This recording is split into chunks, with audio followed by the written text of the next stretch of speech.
ओम शांति। 16 अगस्त 2025 बाबा के महावाक्य।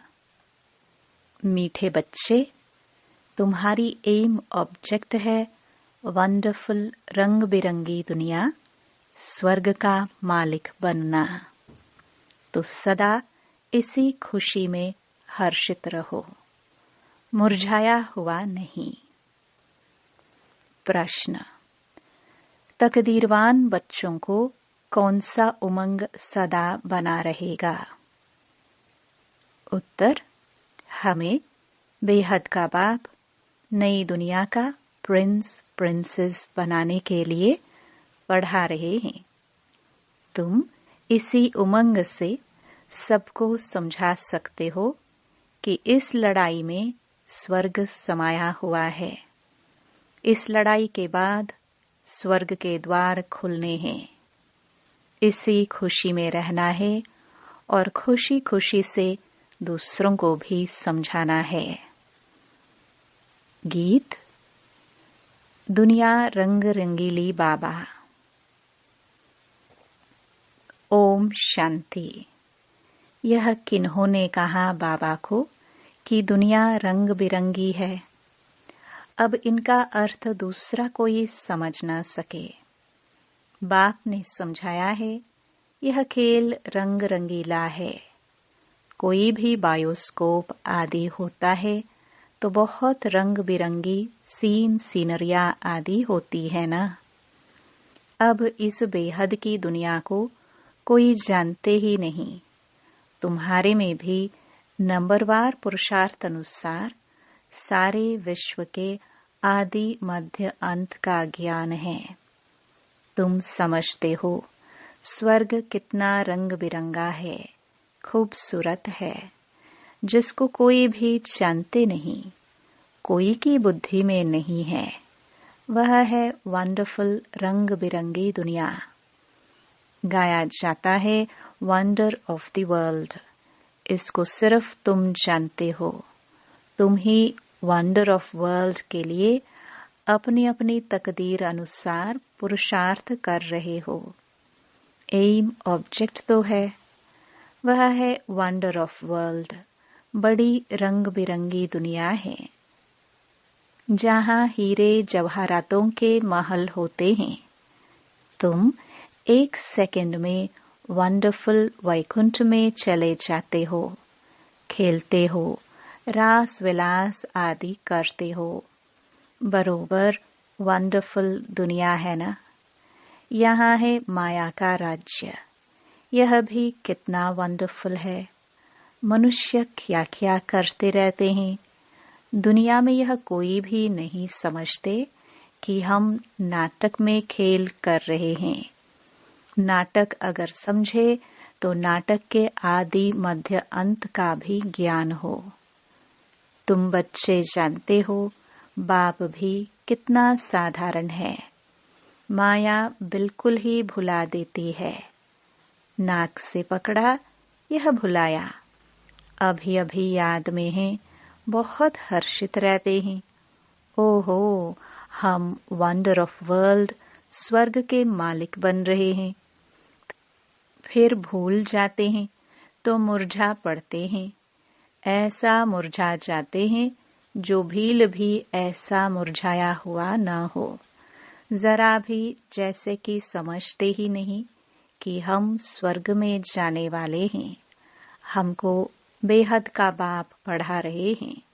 जैसे एकदम मुर्दे बन जाते हैं। वह खुशी नशा नहीं रहता। अभी वंडर ऑफ वर्ल्ड की स्थापना हो रही है। वंडर ऑफ वर्ल्ड का श्री कृष्ण है प्रिंस। यह भी तुम जानते हो। श्री कृष्ण जन्म अष्टमी पर भी जो ज्ञान में होशियार हैं वह समझाते होंगे। Shri Krishna wonder of world का प्रिंस था। वह सतयुग फिर कहाँ गया? सतयुग से लेकर सीढ़ी कैसे उतरे? सतयुग से कलयुग कैसे हुआ?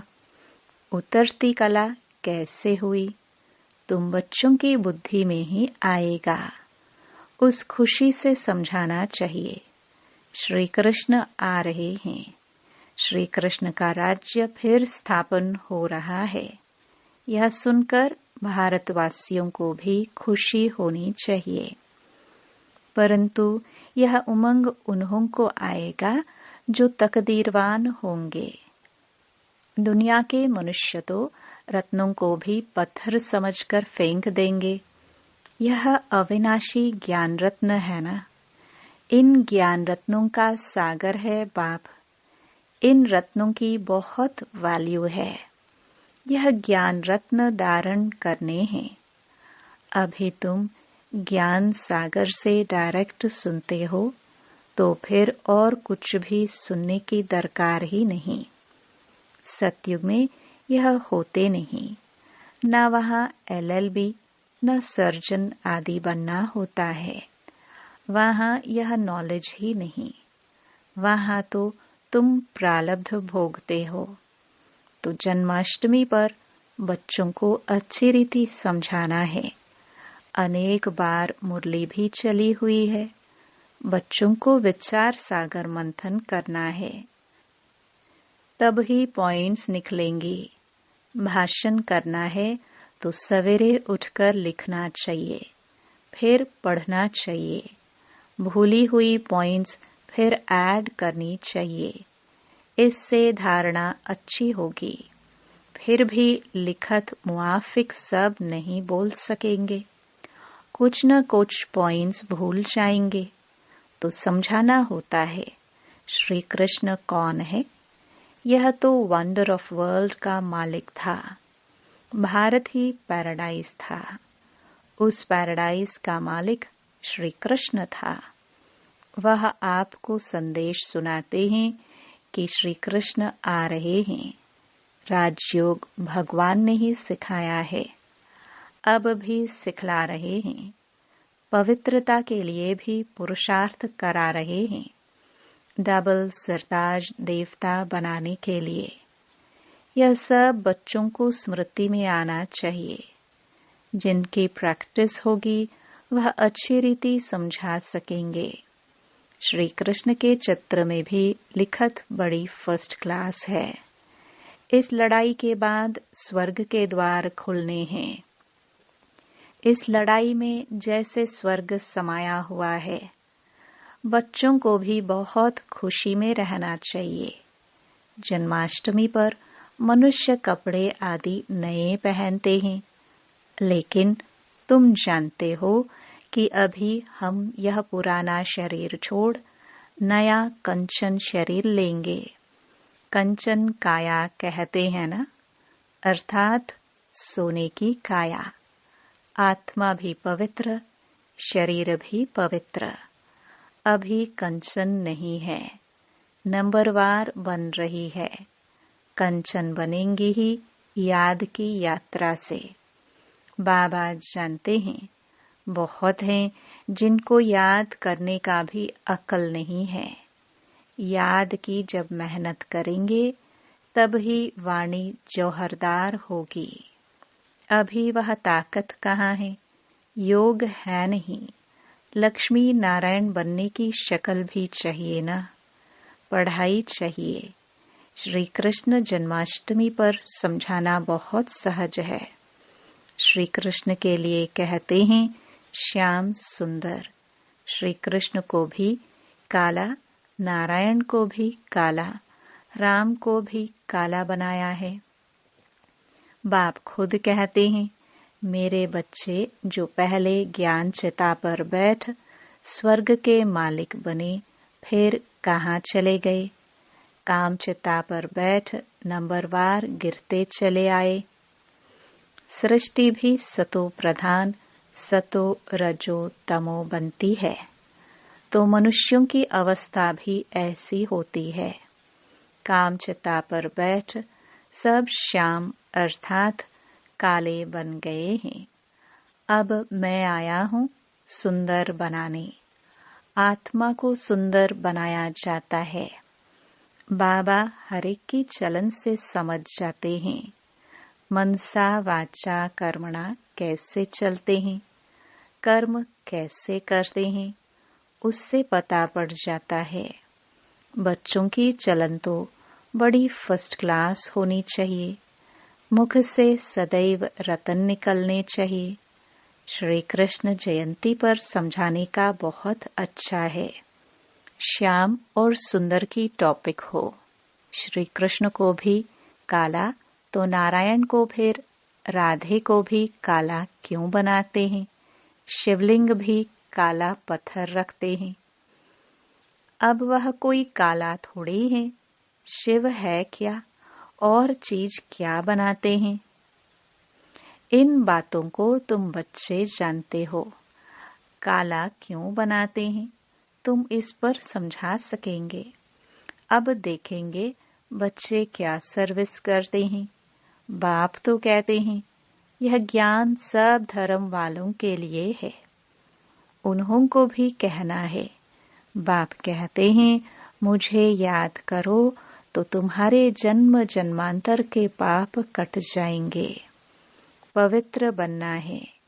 किसको भी तुम राखी बांध सकते हो। यूरोपियन को भी बांध सकते हो। कोई भी हो उनको कहना है। भगवानुवाच जरूर कोई तन से कहेंगे ना।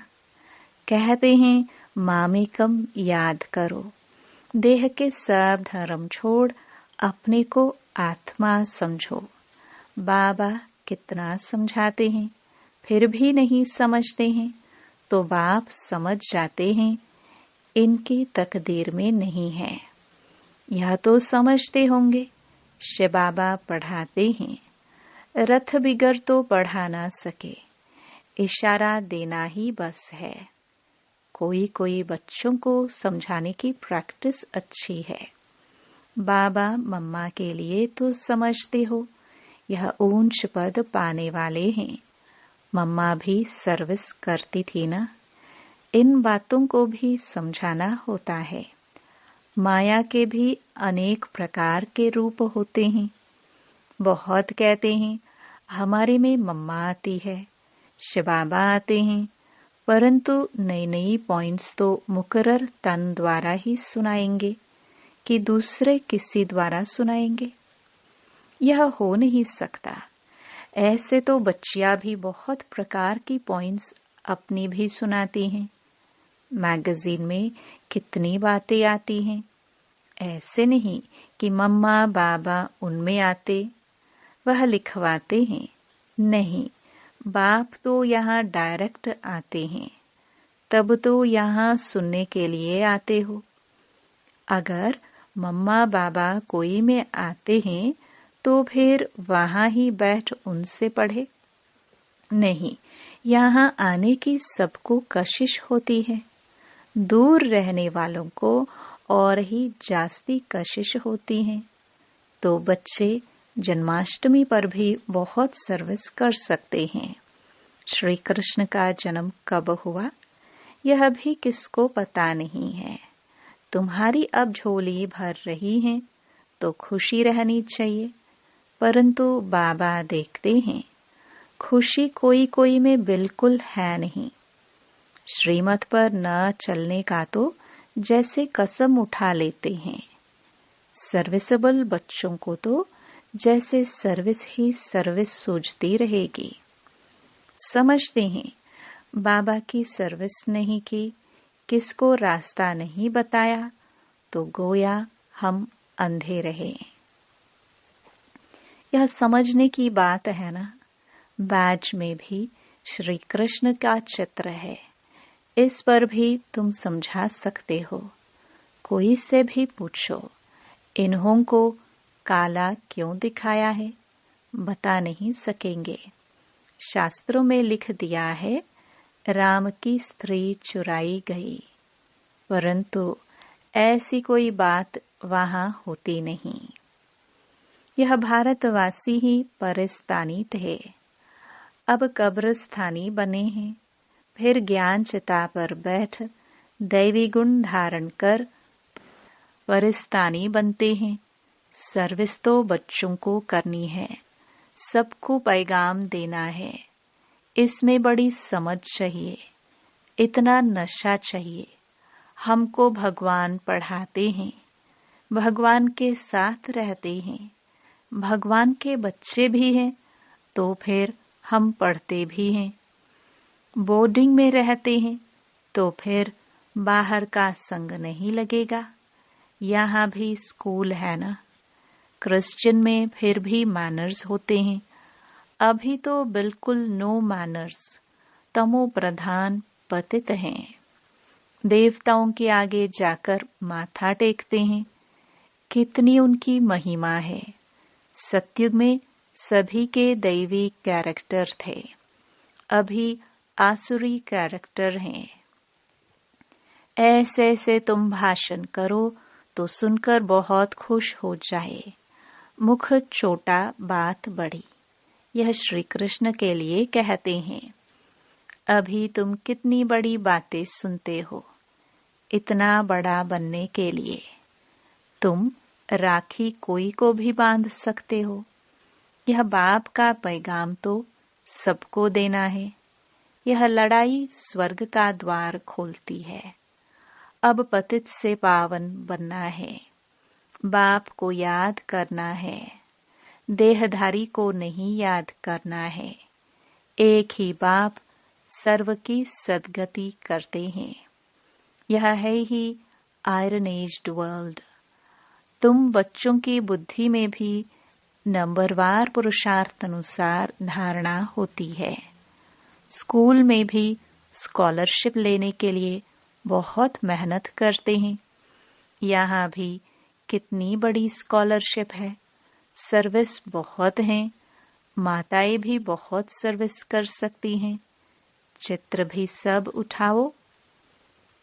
श्री कृष्ण का काला, नारायण का काला, रामचंद्र का भी काला चित्र उठाओ, शिव का भी काला, फिर बैठ समझाओ।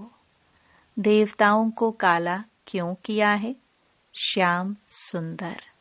श्रीनाथ द्वारे जाओ तो बिल्कुल काला चित्र है। तो ऐसे ऐसे चित्र इकट्ठे करने चाहिए। अपना भी दिखाना चाहिए। श्याम सुंदर का अर्थ समझाकर कहो कि तुम भी अब राखी बांध काम चिता से उतर ज्ञान चिता पर बैठेंगे तो गोरा बन जाएंगे। यहाँ भी तुम सर्विस कर सकते हो। भाषण बहुत अच्छी रीति कर सकते हो कि इन्हों को काला क्यों किया है, शिवलिंग को भी काला क्यों किया है, सुंदर और श्याम क्यों कहते हैं। हम समझाए, इसमें कोई नाराज नहीं होगा। सर्विस तो बहुत सहज है। बाप तो समझाते रहते हैं, बच्चे अच्छे गुण धारण करो, कुल का नाम बाला करो। तुम जानते हो अभी हम ऊंच ते ऊंच ब्राह्मण कुल के हैं। फिर राखी बंधन का अर्थ तुम कोई को भी समझा सकते हो। वेश्याओं को भी समझाकर राखी बांध सकते हो। चित्र भी साथ में हो। बाप कहते हैं मामेकम याद करो। यह फरमान मानने से तुम गोरे बन जाएंगे। बहुत युक्तियां हैं। कोई भी नाराज नहीं होगा। कोई भी मनुष्य मात्र किसकी सद्गति कर नहीं सकते सिवाय एक के। भल राखी बंधन का दिन न हो, कभी भी राखी बांध सकते हो। यह तो अर्थ समझना है। राखी जब चाहे तब बांधी जा सकती है। तुम्हारा धंधा ही यह है। बोलो, बाप के साथ प्रतिज्ञा करो। बाप कहते हैं मामेकम याद करो तो पवित्र बन जाएंगे। मस्जिद में भी जाकर तुम उनको समझा सकते हो, हम राखी बांधने के लिए आए हैं। यह बात तुमको भी समझने का हक है। बाप कहते हैं मुझे याद करो तो पाप कट जाएंगे। पावन बन पावन दुनिया का मालिक बन जाएंगे। अभी तो पतित दुनिया है ना। गोल्डन एज थी जरूर, अब आयरन एज है। तुमको गोल्डन एज में खुदा के पास नहीं जाना है। ऐसे सुनाओ तो झट आकर चरणों पर पड़ेंगे। अच्छा, मीठे मीठे सिखिलदे बच्चों प्रति माता पिता बाप दादा का याद प्यार और गुड मॉर्निंग। रूहानी बाप की रूहानी बच्चों को नमस्ते। धारणा के लिए मुख्य सार। पहला, ज्ञान रत्नों के सागर से जो अविनाशी ज्ञान रत्न प्राप्त हो रहे हैं उनकी वैल्यू रखनी है। विचार सागर मंथन कर स्वयं में ज्ञान रत्न धारण करने हैं। मुख से सदैव रतन निकालने हैं। दूसरा, याद की यात्रा में रहकर वाणी को जौहरदार बनाना है। याद से ही आत्मा कंचन बनेगी। इसलिए याद करने का अकल सीखना है। वरदान। मेरेपन के सूक्ष्म स्वरूप का भी त्याग करने वाले सदा निर्भय बेफिक्र बादशाह भव। आज की दुनिया में धन भी है और भय भी है। जितना धन उतना ही भय में ही खाते, भय में ही सोते हैं। जहाँ मेरापन है वहाँ भय जरूर होगा। कोई सोना हिरण भी अगर मेरा है तो भय है, लेकिन यदि मेरा एक शबाबा है तो निर्भय बन जाएंगे। तो सूक्ष्म रूप से भी मेरे को चेक करके उसका त्याग करो तो निर्भय बेफिक्र बादशाह रहने का वरदान मिल जाएगा। स्लोगन। दूसरों के विचारों को सम्मान दो तो आपको सम्मान स्वतः प्राप्त होगा। अव्यक्त इशारे। सहज योगी बनना है तो परमात्म प्यार के अनुभवी बनो। एक तरफ बेहद का वैराग्य हो, दूसरी तरफ बाप के समान बाप के लव में लवलीन रहो। एक सेकंड और एक संकल्प भी इस लवलीन अवस्था से नीचे नहीं आओ। ऐसी लवलीन बच्चों का संगठन ही बाप को प्रत्यक्ष करेगा। आप निमित्त आत्माएं पवित्र प्रेम और अपनी प्राप्तियों द्वारा सभी को श्रेष्ठ पालना दो। योग्य बनाओ अर्थात योगी बनाओ। ओम शांति।